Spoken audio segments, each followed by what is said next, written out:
දැන් ඔයා නිකමට හිතන්න ඔයා ඉන්නේ බාත්රූම් එක ඇතුලේ. ඔයා ඉන්නේ බාත්රූම් එක ඇතුලේ. එහෙම වුණාම දැන් සමහර විට දොර වහලා තියෙන නිසා කිසිම කෙනෙක් දන්නේ නැහනේ. කිසිම තව කෙනෙක්ට බාත්රූම් යන්න ඕන. එයා දන්නේ නැහැ දොර වහලා තියෙන නිසා කවුරු හරි ඉන්නවද නැද්ද? ඇතුලේ කවුරු හරි ඉන්නවද නැද්ද කියලා.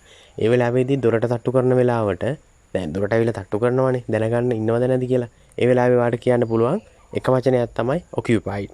occupied කියන එකේ තේරුම පදිංචි වෙලා ඉන්නවා කියන එක. නමුත් බාත්රූම් එක ඇතුලේ පදිංචි වෙලා ඉන්නේ නැහනේ. ටික වෙලාවක් ඉඳලා නෙන්නේ.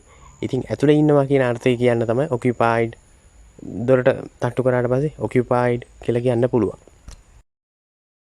ඔන්න මම දොරට තට්ටු කරන්න කියලා හිතන්න. ඔයා තමයි බාත්රූම් එක ඇතුලේ ඉන්නේ. මම තට්ටු කරනවා. තට්ටු කරාට පස්සේ ආයෙ ඔයා කියනවා ඊට පස්සේ වෙන වචනයක් don't come in. don't come in කියන්නේ ඇතුලට එන්න එපා. ඇතුලට එන්න එපා කියලා කියන්නේ ඒකේ ඇතුලේ කෙනෙක් ඉන්න නිසා කියලා අඟවන්න ඕනේ. මම ඇතුලේ ඉන්නවා කියලා අඟවන්න ඕන නිසා තමයි don't come in කියලා කියනවා. ඒක නිසා තමයි කියන්නේ. මම ඇතුලේ ඉන්න නිසා තමයි කියන්නේ don't come in.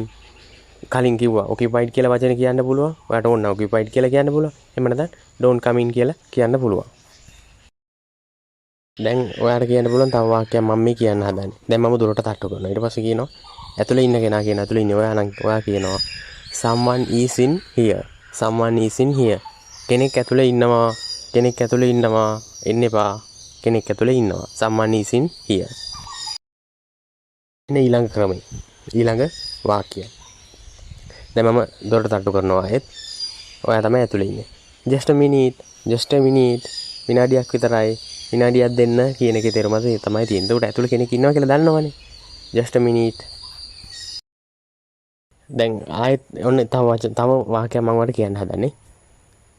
එළියට වෙලා ඉන්න මම වැඩි වෙලාවක් ගන්නෙ නෑ. එහෙම ඔයාත් සිංහලෙනුත් කියනවනේ.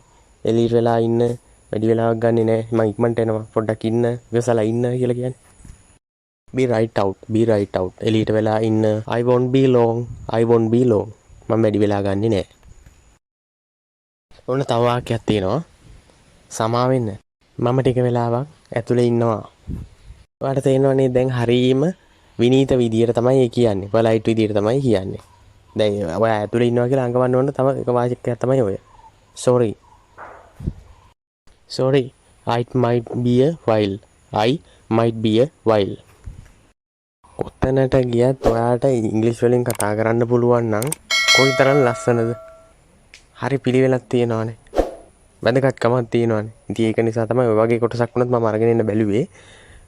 ලොකු පාඩමක් නෙමෙයි පොඩි කොටසක් මම ඔයාලට ඉදිරිපත් කරේ. ඒක නිසා මේ වීඩියෝ එක අවසන් වෙනවා. ඔයාට බොහොම ස්තුතියි.